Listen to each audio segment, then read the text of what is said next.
The winter of 1412 arrived without mercy upon the village of Ashford, nestled in the shadow of Thornwood Castle.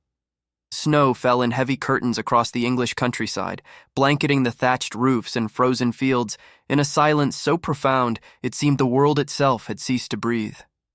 The wind howled through the bare oaks that lined the ancient road leading to the castle gates, carrying with it the scent of wood smoke and the distant promise of death. In a cottage at the edge of the village, where the stone walls had long since crumbled and been patched with mud and straw, a young man knelt beside a narrow bed. His name was Thomas Ashworth, and at 23 years of age, he had known little beyond the smell of horses, the weight of a pitchfork, and the relentless ache of poverty that gnawed at his bones like a persistent illness. His hands, calloused and roughened by years of labor in the castle stables, trembled now as they pressed a damp cloth to his mother's forehead. Eleanor Ashworth had been beautiful once. Thomas could remember it dimly, like a dream half forgotten upon waking, the way her chestnut hair had caught the sunlight, the melody of her laughter echoing through their small home when his father had still been alive. But consumption had stolen that beauty slowly, cruelly, replacing the roses in her cheeks with an ashen pallor, transforming her gentle voice into a rattling whisper that seemed to emerge from somewhere deep within her failing lungs. "You should rest," she murmured, her eyes fluttering open to regard her son with a tenderness that made his heart clench. "The horses will need tending before dawn." "The horses can wait." Thomas dipped the cloth into the basin of melted snow, wringing it carefully before returning it to her brow. "You're more important than any beast in that stable."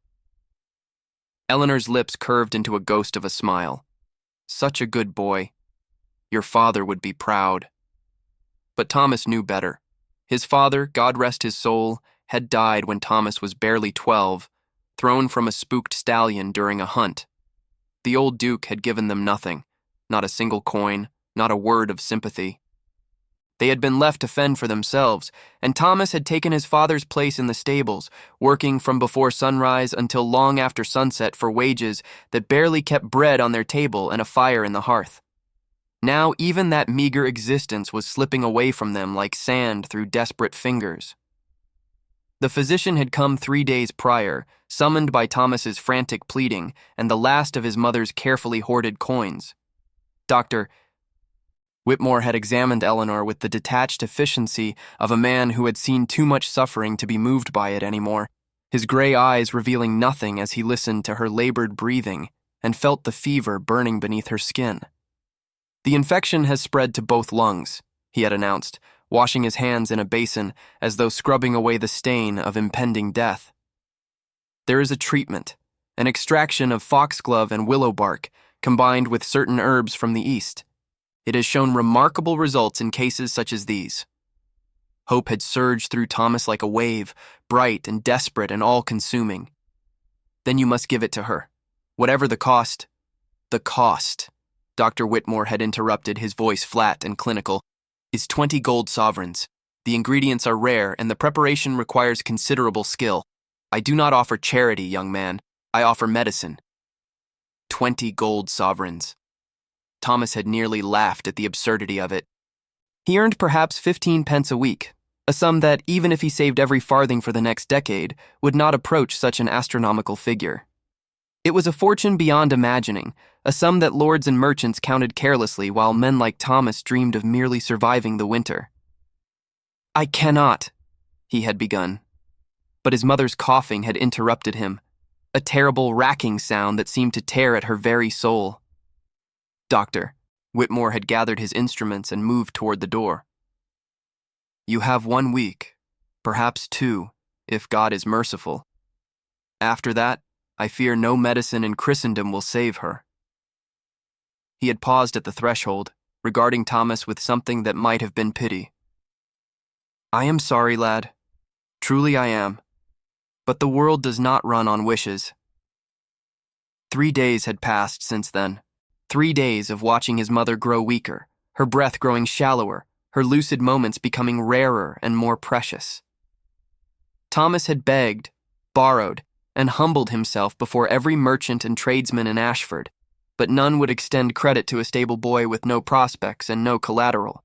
He had even approached the castle steward, a dour man named Graves who managed the household affairs with an iron fist, but had been dismissed with a wave of the hand and a reminder that servants were replaceable and should be grateful for the wages they received. Replaceable. As though his mother's life were nothing more than an inconvenient ledger entry. Now, as the fire crackled low in the hearth and the wind moaned against the shuttered windows, Thomas found himself facing a truth he had spent his entire life trying to avoid. In a world of lords and ladies, of castles and crowns, people like him simply did not matter. They were born to serve, to toil, and to die unmourned in cottages that would collapse into ruin the moment their usefulness had ended. But he could not accept it. Not this time. Not when his mother's life hung in the balance.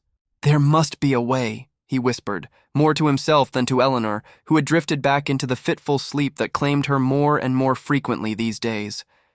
"There must be something I can do." The answer came to him as the first gray light of dawn began to seep through the cracks in the shutters. An idea so desperate, so utterly mad, that he almost dismissed it outright. But desperation has a way of making the impossible seem merely improbable, and Thomas clung to that slim thread of hope with every ounce of strength he possessed. The Duchess. Everyone in Ashford knew the story of Lady Marguerite Blackwood, the widowed Duchess of Thornwood. She had come to the castle 3 years prior as the young bride of Duke Edmund, a man 40 years her senior, whose reputation for cruelty had been legendary throughout the county. The marriage had been arranged by her father, a minor lord whose gambling debts had left him with little choice but to sell his only daughter to the highest bidder. Duke Edmund had died 18 months ago, thrown from his horse during a hunt in circumstances that many whispered were not entirely accidental. His heir, a distant cousin who cared nothing for the estate, had allowed the Duchess to remain in the castle as its nominal mistress, collecting the rents and managing the lands while he pursued his pleasures in London. She was, by all accounts, wealthy beyond measure and utterly alone. Thomas had seen her only from a distance, a slender figure in mourning black, her face pale as marble beneath the veil that perpetually shrouded her features. She walked the castle gardens in the early morning hours before the servants began their duties, and Thomas had often paused in his work to watch her move among the frozen rose bushes like a ghost drifting through a world that no longer concerned her. The other servants spoke of her in hushed tones, their whispers carrying the weight of both sympathy and suspicion. Some said she had loved the Duke despite his cruelty, that she mourned him with a devotion that bordered on the unhealthy. Others claimed she had hated him, that she remained in the castle not out of grief but out of some dark purpose that no one could fathom. Still others, mostly the younger maids who giggled behind their hands when they thought no one was listening, suggested that the Duchess was lonely, desperately, achingly lonely, and that she longed for companionship of a kind that propriety forbade her from seeking openly. It was this last rumor that Thomas now considered, turning it over in his mind like a gambler weighing his final throw of the dice. He had nothing to offer but himself. No wealth, no connections, no prospects beyond a life of servitude that would end in the same poverty in which it had begun. But he was young and strong and possessed of a face that the kitchen maids had deemed handsome, though he himself had never given much thought to such matters. He had seen the way some of the noble ladies looked at the grooms and footmen when their husbands were not watching, those hungry, assessing glances that spoke of desires unspoken and appetites unsatisfied. Could he offer himself to the Duchess in exchange for his mother's life? The thought sent a wave of shame crashing through him, hot and suffocating. It was a sin, surely, a transaction that reduced him to something less than human, a commodity to be bought and sold like the horses he tended. His mother, if she knew what he was contemplating, would rather die than see her son debase himself in such a manner. But his mother would not know. And if the choice was between his pride and her life, there was no choice at all. Thomas rose slowly from his place beside the bed, his joints stiff from the cold and the long hours of vigil. He crossed to the small window and pushed open the shutter, allowing a shaft of pale winter light to fall across the rough-hewn floor. In the distance, Thornwood Castle rose against the gray sky like a fortress of stone and shadow, its towers reaching toward the heavens as though seeking absolution for the sins committed within its walls. He would go to her. He would offer her the only thing he had, himself, his body, his complete submission for a single night, and pray that she found something in him worth the price of his mother's salvation. And if she refused? If she laughed at his presumption and had him thrown into the dungeons for his impertinence? Then at least he would have tried. At least he would not spend whatever remained of his life wondering if there had been something more he could have done. "Forgive me, Mother," he whispered, pressing his palm against the cold glass. "Forgive me for what I am about to do." The wind answered him with a mournful howl, and somewhere in the distance a raven cried out, a harsh, discordant sound that seemed to carry with it both a warning and a benediction. Thomas Ashworth squared his shoulders, drew a deep breath into his lungs, and began to prepare himself for the most desperate gamble of his life. The castle kitchens were already alive with activity when Thomas arrived, the heat from the great hearths striking him like a physical force after the bitter cold of his walk through the village. Servants hurried past him bearing trays and baskets, their faces flushed with exertion, their voices raised in the endless chatter that accompanied the preparation of the day's meals. None of them paid him any particular attention. Stable boys were common enough, invisible in the way that all those who labored in the shadows tended to be. But Thomas was not here for the kitchens. He made his way through the warren of corridors that connected the servants' quarters to the main house, his heart pounding so loudly in his chest that he was certain everyone he passed must be able to hear it. The castle was a labyrinth of stone passages and narrow staircases, its layout a testament to centuries of construction and reconstruction that had transformed what had once been a simple fortification into a sprawling manor of countless rooms and hidden chambers. Thomas had never ventured beyond the stables and the kitchens. Servants of his station were not permitted in the areas reserved for the nobility, and the penalties for trespassing were severe. But he had listened to the other servants talk, had memorized the routes they described when they thought no one was paying attention, and now he moved through the castle with a confidence he did not feel, praying that no one would stop him to demand an explanation for his presence. The Duchess's private chambers were located in the east wing, overlooking the gardens that she walked each morning. Thomas had learned this from Mary, one of the kitchen maids who occasionally brought meals to the Duchess's sitting room, and who had been all too willing to share what she knew, in exchange for Thomas's assistance with carrying heavy sacks of flour from the storeroom. "She's strange, that one," Mary had confided, her voice dropping to a conspiratorial whisper. "Spends most of her time alone, reading books and staring out the window. Never has visitors, never attends the feasts or the hunts. It's as though she's waiting for something, but no one knows what." Waiting. The word had lodged itself in Thomas's mind like a splinter, and now it returned to him as he climbed the narrow staircase that led to the east wing. Perhaps the Duchess was waiting for something, or someone. Perhaps she was as desperate in her own way as Thomas was in his, trapped in a gilded cage of wealth and propriety with no means of escape. Or perhaps she was simply a grieving widow who wished to be left alone, and Thomas was about to make the greatest mistake of his life. He reached the top of the stairs and found himself in a long corridor lit by tall windows that looked out upon the snow-covered gardens below. The floor was covered in thick carpets that muffled his footsteps, and the walls were hung with tapestries depicting scenes of hunting and feasting that seemed to mock him with their images of plenty and leisure. At the end of the corridor stood a heavy oak door, its surface carved with the blackwood coat of arms, a thorned rose beneath a crescent moon. Thomas approached the door as one might approach the edge of a precipice, his breath coming in short, shallow gasps that clouded the air before him. He could still turn back. He could descend the stairs, return to the stables, and pretend that this moment of madness had never occurred. No one would ever know, but his mother's face rose before him, her sunken cheeks, her labored breathing, the love in her eyes that had never wavered despite all the hardships they had endured together. And he knew that he could not turn back. Not now. Not ever. He raised his hand and knocked. Check if you are already subscribed to this channel. If stories of sacrifice, forbidden love, and impossible choices move your heart, then this is your sanctuary. Subscribe now, so you never miss a tale that reminds you what it means to truly love. The silence that followed Thomas's knock seemed to stretch into eternity, a void of sound and sensation in which he existed suspended between hope and despair, between the life he had known and the unknown future that awaited him on the other side of that carved oak door.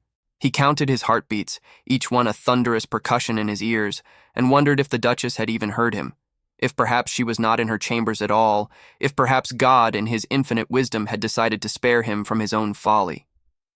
And then the door opened. The woman who stood before him was not what Thomas had expected. In his mind, shaped by glimpses from a distance and the whispered gossip of servants, the Duchess of Thornwood had been a figure of almost supernatural mystery, a specter in mourning black, her face hidden behind veils, her movements those of a ghost drifting through the halls of a castle that had become her prison. He had imagined her as cold, remote, unapproachable as the winter moon that rose each night above the tower where she made her solitary home. But the woman who opened the door was flesh and blood, as real and as human as Thomas himself. Lady Marguerite Blackwood was perhaps 25 years of age, though the shadows beneath her eyes and the pallor of her complexion made her appear older, not from age but from weariness, the kind of exhaustion that comes from carrying burdens too heavy to be borne alone. Her hair, unbound and falling in loose waves past her shoulders, was the color of burnished copper, catching the light from the windows in a way that reminded Thomas of the autumn leaves that had blanketed Ashford before the snows had come. Her eyes were gray, the gray of storm clouds gathering on the horizon, and they regarded Thomas with an expression that combined wariness, curiosity, and something else, something he could not quite name, but which made his heart stammer in his chest. She wore a simple gown of dark blue velvet, unadorned save for a thin chain of silver that disappeared beneath her collar.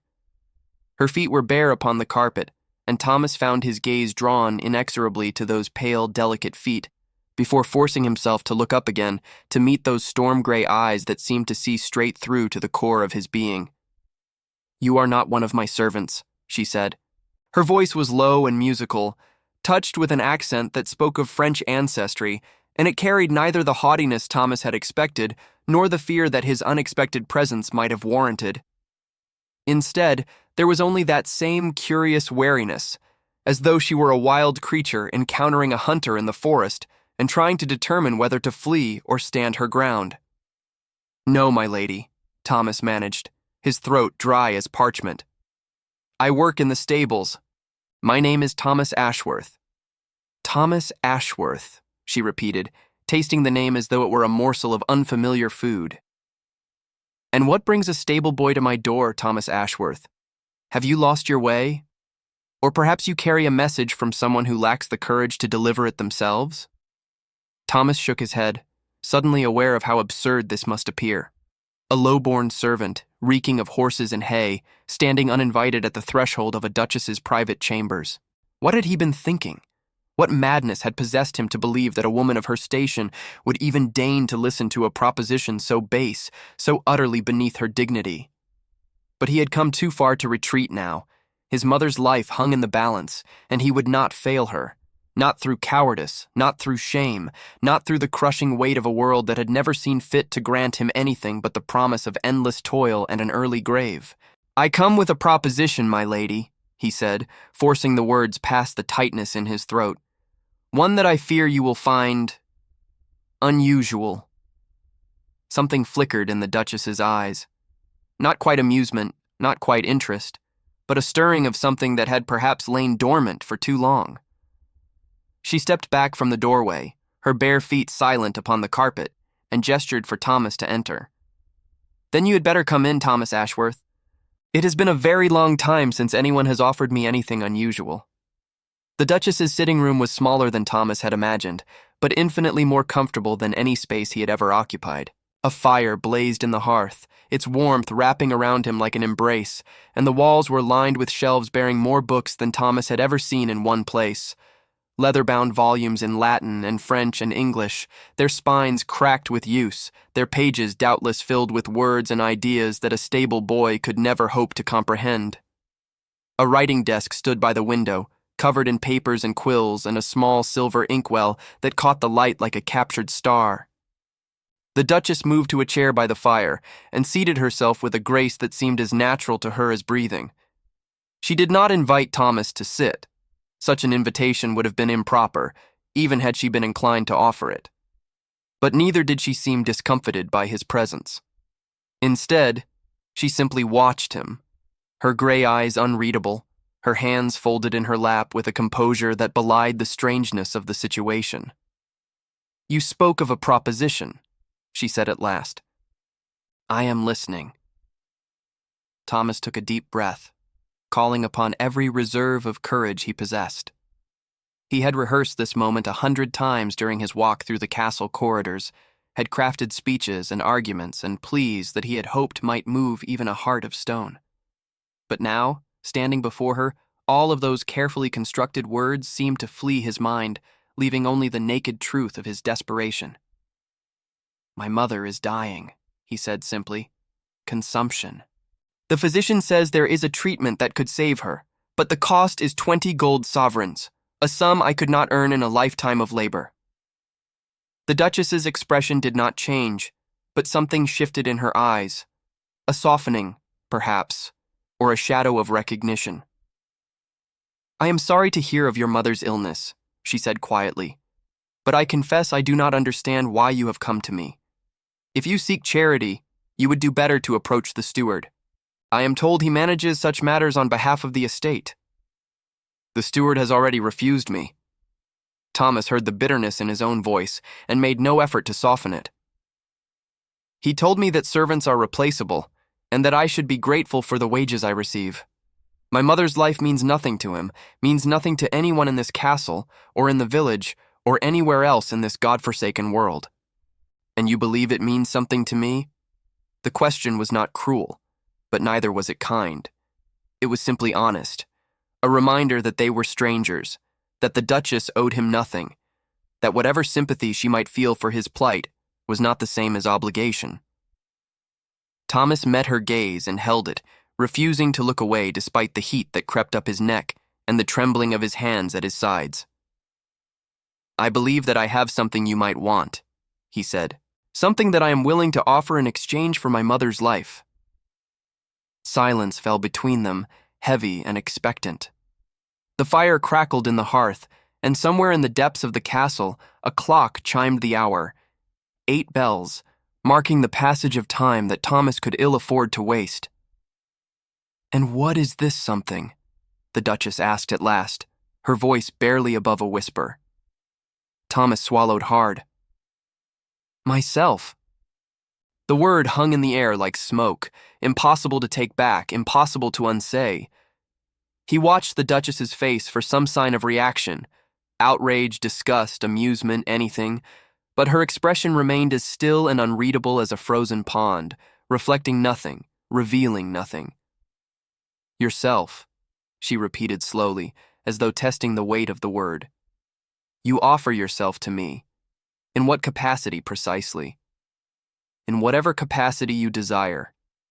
The words came more easily now, as though speaking the unthinkable had somehow freed him from the constraints of propriety and shame.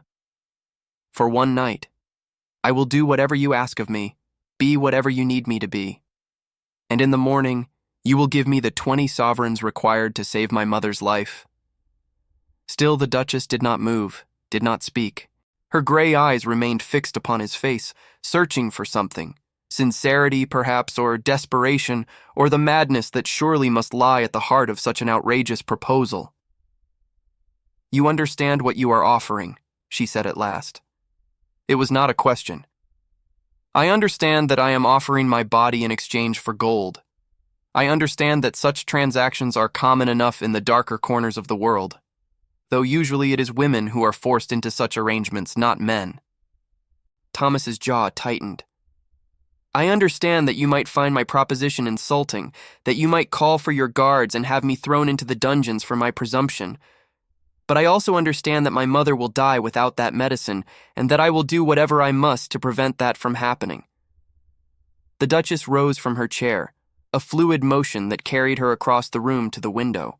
She stood there for a long moment, her back to Thomas, gazing out at the snow-covered gardens below. When she spoke again, her voice was soft, almost gentle. "You love your mother very much." "She is all I have." Thomas's voice cracked slightly, and he hated himself for the weakness it revealed. "She sacrificed everything for me. Her youth, her health, her happiness. When my father died and we were left with nothing, she could have abandoned me, could have sent me to the workhouse and sought a new life for herself. But she stayed. She worked her fingers to the bone, took in washing and mending until her eyes grew weak and her back bent with the strain. She taught me to read, to write, to dream of a life beyond the stables and the fields. Everything I am, everything I have ever been, I owe to her. He stopped, aware that he had said too much, revealed too much of himself to this woman who was still a stranger, despite the strange intimacy of their conversation. But the Duchess did not turn from the window, and her silence seemed to invite him to continue. "I know that what I propose is irregular," he said, choosing his words with care.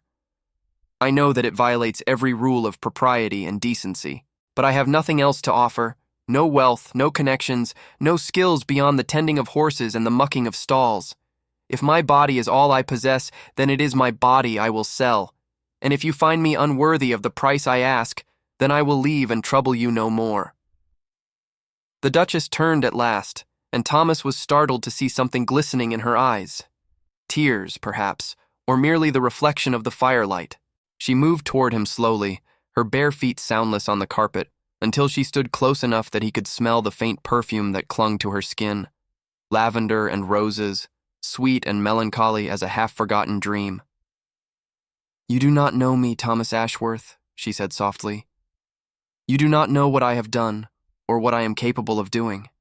You come to me with your desperation and your offer, and you assume that I am what the servants whisper about, a lonely widow yearning for the touch of a man, willing to pay any price for a single night of companionship." Thomas felt his face flush with shame. "I meant no offense, my lady, I only—" "Hush." She raised a hand and he fell silent. "I am not offended. I am intrigued." She turned away again, moving to the writing desk by the window. For a moment she stood there in silence, her fingers tracing the edge of a leather-bound journal that lay open among the scattered papers. When she spoke again, her voice was distant, contemplative. "My husband was a cruel man. He took pleasure in the suffering of others, in my suffering especially. There were nights when I lay in my bed and prayed for death, prayed for release from the torment that he inflicted upon me with his words, his fists, his other attentions. And when he finally died, thrown from his horse in circumstances that no one has ever fully explained, I felt nothing. Not grief, not joy, not even relief. Only emptiness." She paused, and Thomas remained silent, sensing that she was speaking not to him but to herself, giving voice to thoughts that had perhaps never been spoken aloud. "Since his death, I have lived in this tower like a princess in a fairy tale, waiting for a rescuer who will never come. The world beyond these walls holds nothing for me, only rumors and whispers, only the pity of those who think they understand my suffering and the contempt of those who believe I deserved it. I have become a ghost in my own home, a specter haunting the halls of a castle that was never truly mine." She turned back to Thomas, and her gray eyes were bright now, alive with an intensity that took his breath away. "And now you come to me with your proposition, your offer of yourself in exchange for gold. Do you know what I see when I look at you, Thomas Ashworth?" He shook his head, unable to speak. "I see a man who would sacrifice everything for love. A man who would demean himself, debase himself, sell his very soul if it meant saving the person who matters most to him. I see courage, Thomas. The kind of courage that no nobleman in this castle has ever possessed. The kind of courage that my husband never understood and never valued." She reached out and touched his face, her fingers cool against his flushed skin. It was a gentle touch, almost reverent, and Thomas felt something stir within him. Not desire exactly, but something deeper, something more profound. "I will give you your 20 sovereigns," she said softly, "but not in exchange for your body. That price is too low for what you offer." Thomas blinked, confused. "My lady? You offer me yourself, your courage, your devotion, your willingness to sacrifice everything for another. These are gifts beyond price, Thomas Ashworth. I will not cheapen them by treating them as a transaction. She moved past him to the door and opened it, revealing the empty corridor beyond. Go to your mother. Send for the physician and tell him that the Duchess of Thornwood will pay for her treatment. I will have the gold delivered to you before nightfall. Thomas stared at her, unable to believe what he was hearing. You would do this? For nothing in return? The Duchess smiled, and for a moment, the shadows lifted from her face, revealing the beauty that lay beneath. Not for nothing, she said. For the chance to do something good in a world that has shown me precious little goodness. For the chance to prove to myself that I am not the monster my husband tried to make me. And perhaps... She hesitated, a faint blush coloring her cheeks. Perhaps for the chance to see you again, Thomas Ashworth, under different circumstances, in a different light. Thomas felt his heart swell with an emotion he could not name. Gratitude, certainly, but something more. Something that frightened him, even as it filled him with warmth. I do not know how to thank you, my lady, he said, his voice rough with unshed tears. I came here prepared to give you everything, and instead you have given me a second chance, she finished for him, for both of us. And in that moment, standing in the doorway of her private chambers, Thomas understood that something had shifted between them, something that could not be undone. Something that would change the course of both their lives. He bowed deeply, pressing his hand to his heart in a gesture that felt wholly inadequate for the magnitude of what she had offered him. I will not forget this, he said. As long as I live, I will not forget. The Duchess nodded, her gray eyes bright with something that might have been hope.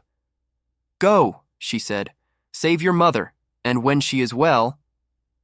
She did not finish the sentence. She did not need to.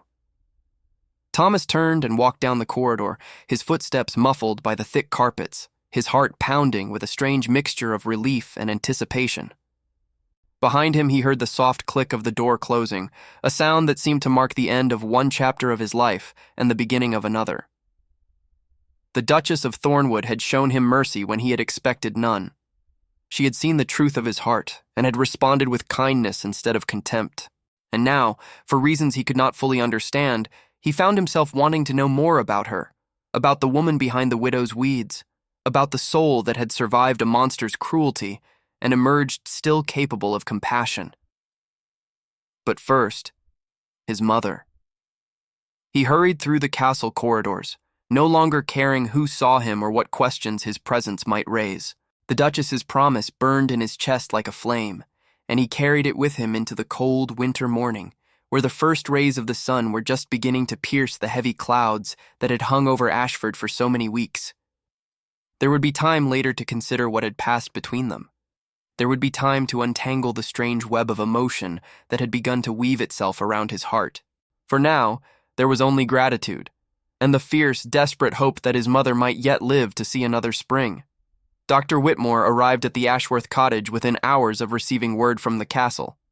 Thomas watched from the doorway as the physician unpacked his instruments and began to prepare the treatment he had spoken of. The extraction of foxglove and willow bark that he had claimed was beyond the reach of a stable boy's meager wages. The gold had arrived exactly as the Duchess had promised, delivered by a footman in the Blackwood livery who had handed Thomas a leather pouch without a word of explanation or inquiry. 20 gold sovereigns, more wealth than Thomas had ever held in his hands, gleaming in the gray light of the winter afternoon like captured sunlight. He had sent word to Dr. Whitmore immediately, and now, as the physician administered the first dose of medicine to his mother's pale lips, Thomas allowed himself to hope for the first time in weeks. The fever should break within a day or two, Dr. Whitmore announced, wiping his hands on a clean cloth. The cough will persist longer, but if she responds well to the treatment, I expect her to make a full recovery within the month. Thomas nodded, not trusting himself to speak. His mother lay still on the narrow bed, her breathing slightly easier already, her face relaxed into a sleep that seemed more peaceful than the fitful, orchestrated natural story conclusion with romance and engagement tactics, iousness that had claimed her in recent days. Thank you, Thomas managed at last. I cannot express... Dr. Whitmore raised a hand. Save your gratitude for whoever provided the funds. I am merely a tradesman, Mr. Ashworth. I sell my skills to those who can afford them." He gathered his instruments and moved toward the door. "I will return tomorrow to check on her progress. In the meantime, keep her warm, give her plenty of water, and do not allow her to exert herself." When the physician had gone, Thomas sank into the chair beside his mother's bed and wept. The tears came without warning, without restraint. Great heaving sobs that shook his entire body and seemed to drain from him all the fear and desperation that had accumulated over the weeks of watching her fade. He wept for his mother, for himself, for the life they had lived and the future that had seemed so bleak only hours before. And somewhere in the midst of his weeping, he found himself thinking of the Duchess, of her gray eyes and her gentle voice, of the sorrow that had lined her face and the hope that had flickered there at the end. She had saved his mother's life. She had seen a desperate stable boy standing at her door with nothing to offer but himself, and instead of turning him away, she had shown him a kindness that he had never expected to find in the halls of the nobility. Why? The question haunted him as the day wore on and the shadows lengthened across the cottage floor. He tended to his mother, changing the cloth on her forehead, spooning broth between her lips when she roused briefly from her healing sleep. But his thoughts kept returning to the tower room, to the Duchess's bare feet on the carpet, to the words she had spoken with such quiet intensity. "Perhaps for the chance to see you again, Thomas Ashworth, under different circumstances, in a different light." What had she meant? What could a woman of her station possibly want from a man like him, a man with nothing to his name but calloused hands and a heart too full of longing for things he could never possess? 3 days passed, and Eleanor Ashworth began to recover. The fever broke on the second morning, just as Dr. Whitmore had predicted, and by the third day, she was sitting up in bed, sipping tea and regarding her son with a mixture of gratitude and suspicion that Thomas found both endearing and unsettling.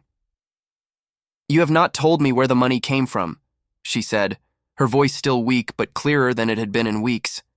20 gold sovereigns is not a sum that appears from nowhere, Thomas. What have you done?" Thomas busied himself with the fire, avoiding her gaze. "Does it matter? You are alive. That is all that concerns me."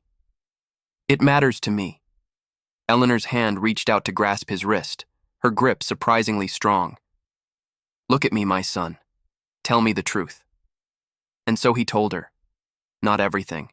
Not the shameful proposition he had prepared to offer, but enough. He told her of his desperation, of his journey to the castle, of the Duchess who had listened to his plea and responded with unexpected generosity. When he had finished, Eleanor was silent for a long moment. Then, slowly, a smile spread across her pale face. "You went to a duchess," she said, wonder coloring her voice. "My Thomas, who has never spoken more than 2 words to anyone above his station, marched into a castle and begged a noblewoman for help." "I did not beg," Thomas protested, though the heat in his cheeks betrayed him. "I merely explained my situation." "And she simply gave you the money? Asked nothing in return?" Thomas hesitated. "She asked only that I come to see her again." "When you were well?" Eleanor's eyes narrowed with a mother's intuition. "And will you go to see her again?" The question hung in the air between them, heavy with implications that Thomas was not certain he wanted to examine too closely.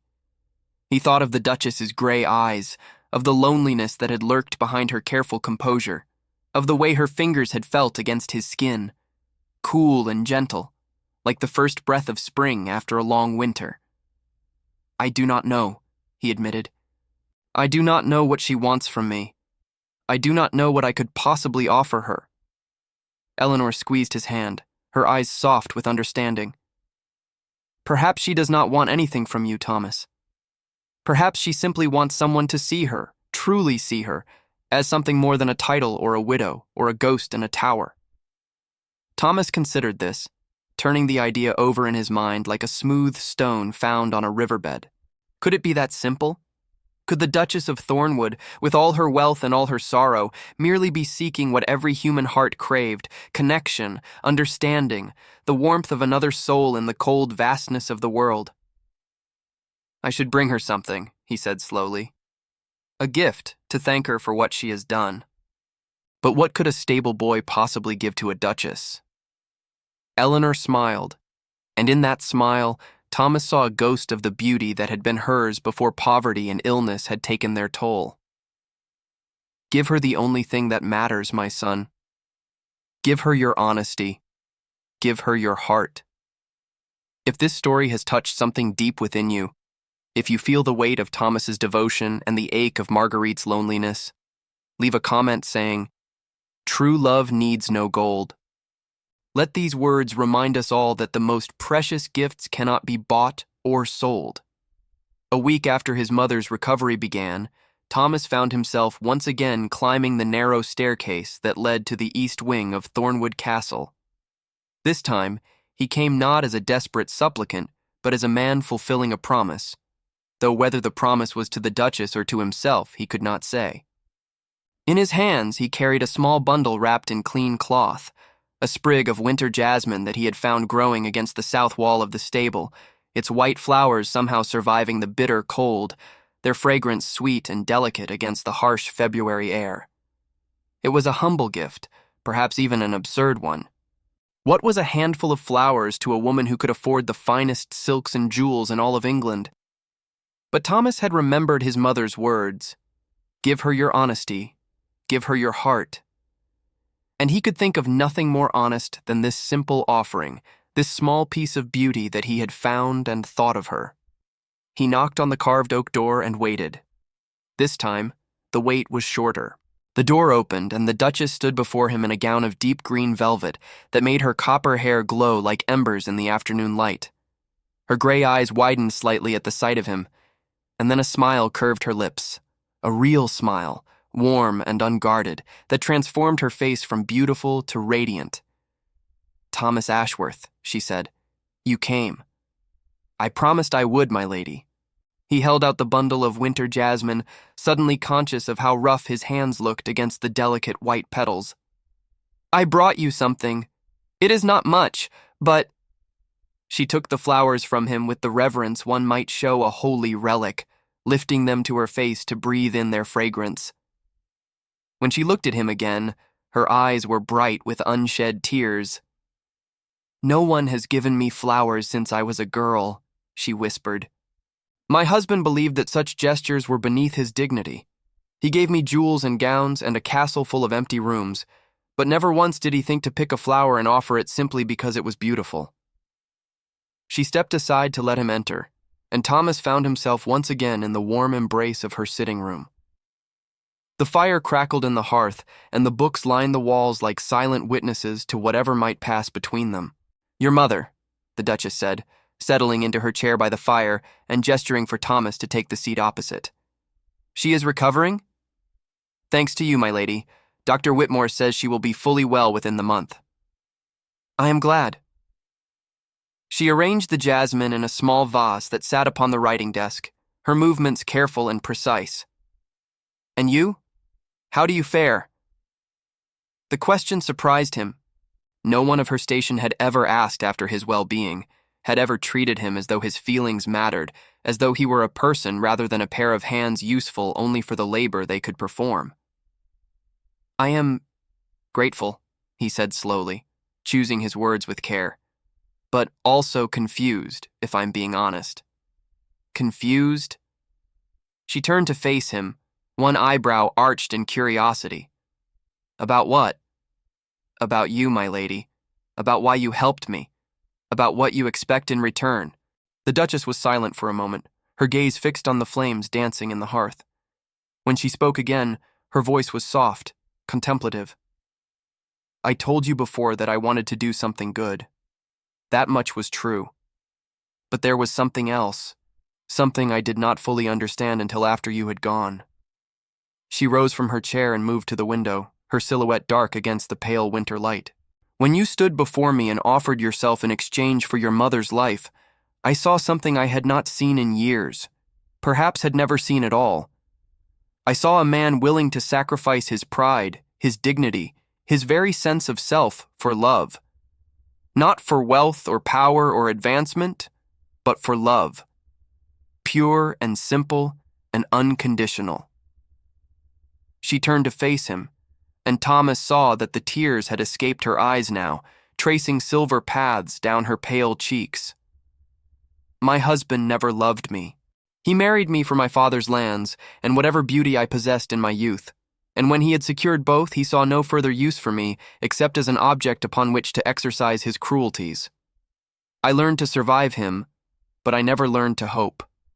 I never believed that love, true love, the kind that sacrifices without counting the cost, actually existed outside of the stories I read in my books. She crossed the room to where Thomas sat and knelt before him, taking his rough hands in her smooth ones. And then you came, a stable boy with nothing to his name but his devotion to his mother. And in that moment, Thomas Ashworth, you taught me something that all the books in the world could not. You taught me that love is real, that it exists, that somewhere in this cold and brutal world, there are still hearts capable of such depth of feeling.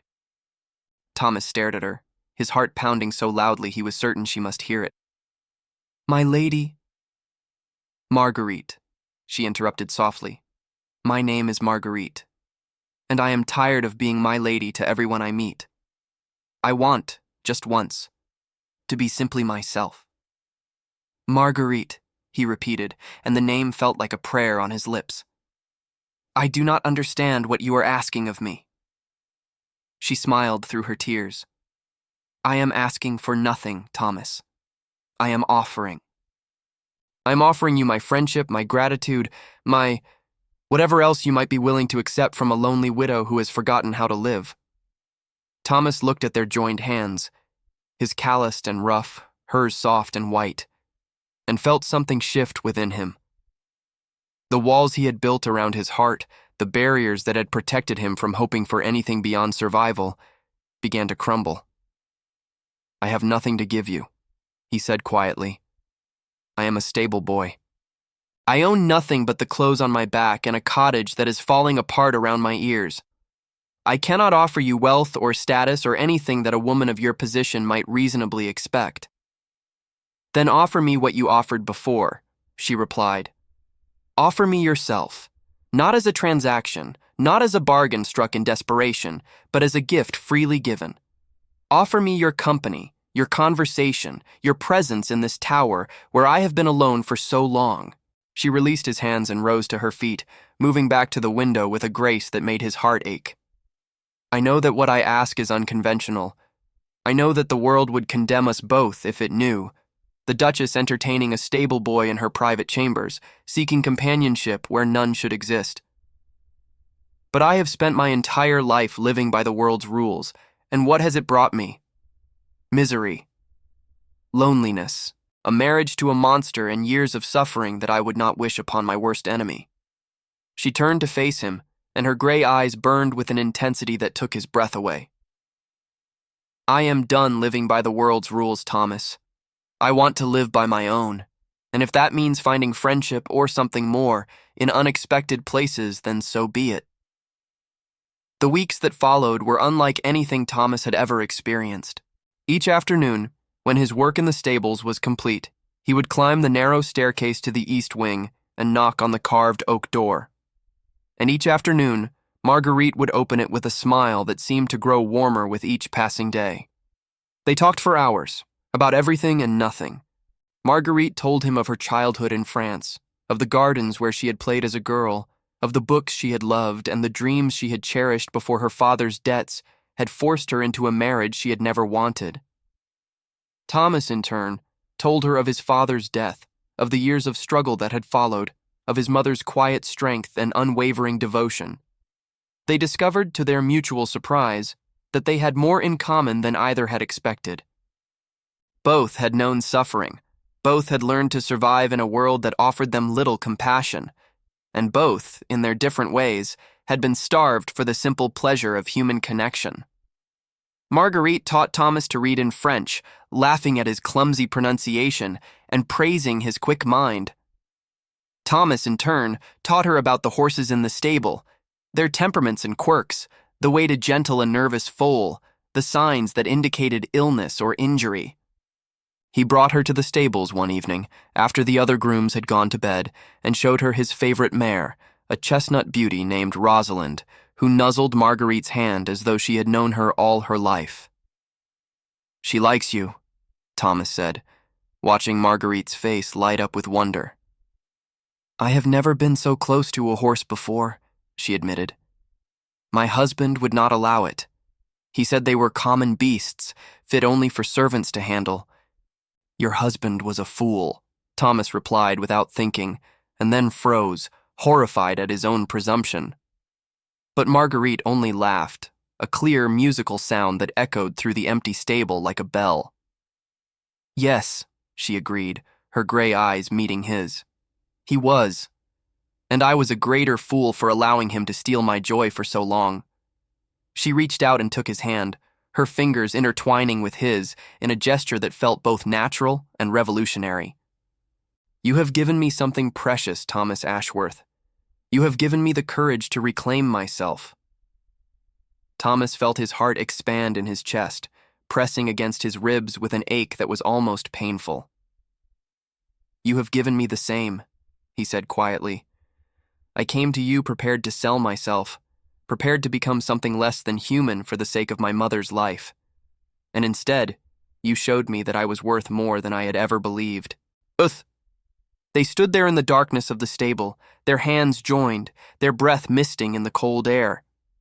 And in that moment, something passed between them, an understanding, a recognition, a connection that transcended the boundaries of class and station and everything that the world insisted should keep them apart. Spring came slowly to Ashford, as it always did. The snow began to melt in late March, revealing the first green shoots of new life pushing through the frozen earth. The days grew longer, the sunlight warmer, and the village stirred from its winter slumber like a creature emerging from hibernation. Eleanor Ashworth recovered fully, as Dr. Whitmore had predicted. By April, she was well enough to resume her work, though Thomas insisted that she take on only light tasks and used a portion of the Duchess's gold to hire a girl from the village to help with the heavier labor. His mother said nothing about his afternoon visits to the castle, but Thomas saw the knowing look in her eyes and the small smile that played at the corners of her lips when he returned each evening with that dreamy expression on his face. "You love her," she said one evening, as they sat together by the fire. Thomas did not deny it. "I do. But it is an impossible love, Mother. She is a duchess. I am a stable boy. The world will never allow us to be together." Eleanor reached out and took his hand in hers, her grip warm and steady. "The world does not always get to decide," she said softly. "Sometimes love finds a way." Summer arrived in a blaze of sunshine and wildflowers, and with it came news that would change everything. The Duchess's cousin, the distant heir who had inherited the Duke's title and allowed Marguerite to remain at Thornwood, had died suddenly in London. His death left the estate in legal limbo, and within weeks, lawyers and relatives began to descend upon the castle like vultures circling a corpse. Marguerite told Thomas about it during one of their afternoon visits, her voice tight with worry. "They want me gone," she said, pacing before the fireplace. "The new heir, a nephew of my husband's, a man I have never met, has already made it clear that he has no intention of allowing a widow to remain in residence. He says it is unseemly. He says I should have remarried years ago, and that my continued presence at Thornwood is a stain upon the family's reputation." Thomas felt a surge of anger rise in his chest. "He has no right to speak of you that way." "He has every right." Marguerite's laugh was bitter. "I am a woman alone with no protector and no family willing to take me in. The law offers me no recourse, and the church cares nothing for my suffering. I am, as my husband always reminded me, entirely at the mercy of men." She stopped pacing and turned to face him, her gray eyes filled with a desperate determination. "Unless I marry again." The words hung in the air between them, charged with meaning. "If I marry," she continued slowly, "my husband would have legal claim to the estate through me. The nephew could challenge it, of course, but the courts look more favorably upon a woman with a protector than one without. I could remain at Thornwood. I could keep my home." Thomas felt something cold settle in his stomach. You mean to marry, then? To find some lord or merchant who will take you as his wife? No. Marguerite crossed the room and took his hands in hers. I mean to marry you. For a moment, Thomas was certain he had misheard. Me? But I am a stable boy. Yes, I know. Her grip tightened. And I am a widowed duchess with a ruined reputation and a castle full of ghosts. We are neither of us what the world considers a good match. But I love you, Thomas Ashworth.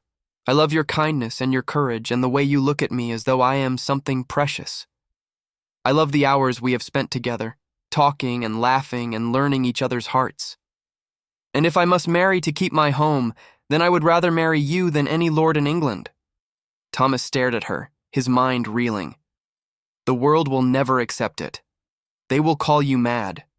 They will say you have debased yourself by marrying beneath your station. Let them say what they will. Marguerite's eyes blazed with defiance. I have spent my entire life letting others decide my fate. I allowed my father to sell me to a monster. I allowed my husband to break me piece by piece. I will not allow the world to take from me the one thing I have chosen for myself. She cupped his face in her hands, her touch gentle against his weathered skin. I choose you, Thomas. Not because I need you, but because I want you. Because you are the first person in my life who has seen me, truly seen me, and loved what you saw. Because with you, I am not a duchess or a widow or a ghost in a tower. I am simply Marguerite, and that is all I have ever wanted to be. Thomas felt tears prick at his eyes, tears of joy, of wonder, of a love so overwhelming that it seemed impossible to contain. Yes, he whispered. Yes, I will marry you. Not for your estate, not for your title, but because I love you. Because you are the most extraordinary woman I have ever known. Because you showed me kindness when I expected none, and gave me hope when I had lost all reason to believe. Marguerite laughed, and the sound was like sunlight breaking through storm clouds. Then it is settled, she said. We will marry, and the world can go hang. They weed in the small chapel at Thornwood on a morning in late August when the sky was the color of cornflowers and the air smelled of hay and honeysuckle. It was a quiet ceremony, attended only by those who mattered. Eleanor, still frail but glowing with happiness. Mary, the kitchen maid, who wept openly throughout the proceedings, and a handful of the older servants who had served Marguerite loyally through the dark years of her first marriage and who now celebrated her liberation with tears and laughter in equal measure. The nephew, predictably, had contested the marriage in every court that would hear him. But Marguerite's lawyers had proven more formidable than he had expected, and in the end, he had been forced to withdraw his claims. The estate remained hers, and by extension, it was now Thomas's as well, though he insisted on continuing his work in the stables, unable to imagine a life of leisure when there were horses to tend and honest labor to be done. You are the strangest nobleman in England, Marguerite teased him on their wedding night, as they lay together in the great bed that had once belonged to the Duke. I am no nobleman, Thomas replied, pressing a kiss to her forehead. I am a stable boy who happens to have married extremely well. Marguerite laughed and pulled him closer, and for the first time in either of their lives, the future seemed bright with possibility. Autumn came, and with it, the harvest. The village of Ashford had never known such abundance. The crops were plentiful, the livestock healthy, and for the first time in anyone's memory, no one went hungry as the days grew short and the nights grew cold. Thomas and Marguerite worked side by side to manage the estate, combining his practical knowledge of animals and farming with her education and administrative skills. They reduced the rents for the poorest tenants, established a fund to help families struggling with illness or injury, and opened the castle library to anyone who wished to learn to read. Eleanor lived with them now, in a sunny room overlooking the gardens where she spent her days reading and sewing and watching her son with eyes that never lost their wonder. I never imagined this, she confided to Marguerite one evening, as the two women sat together by the fire. When Thomas was a boy, I used to dream of a better life for him, a trade perhaps, or a position in some great household. But this is beyond anything I could have hoped for. He saved my life, Marguerite replied softly. Though he does not know it. When he came to my door that winter morning, I was on the verge of doing something terrible. I had lost all hope, all reason to continue. And then there he was, this strange, beautiful, desperate boy willing to give everything for love. He reminded me that the world still contained goodness. He reminded me that I was still capable of feeling. Eleanor reached out and took Marguerite's hand. You saved each other, she said. That is what love does.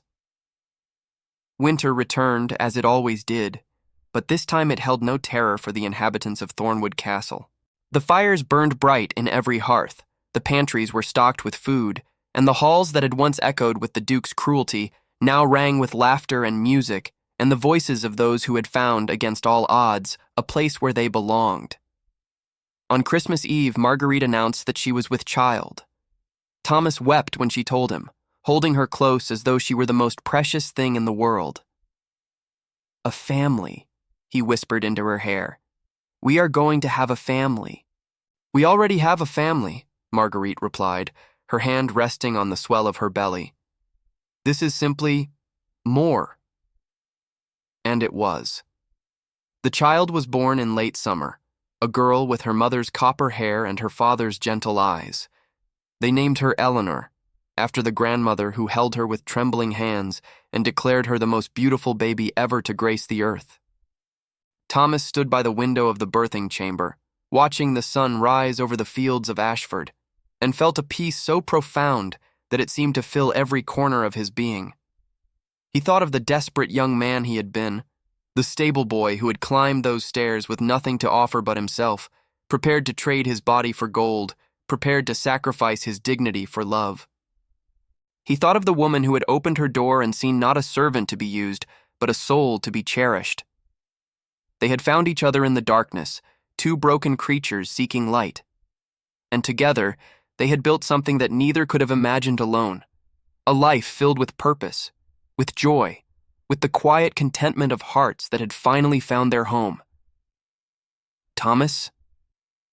He turned to find Marguerite watching him from the bed, their daughter cradled in her arms. Come here, she said softly. Come meet your family. He crossed the room and settled beside her, gazing down at the miracle they had created together. I love you, he said, the words inadequate for the depth of feeling they attempted to express.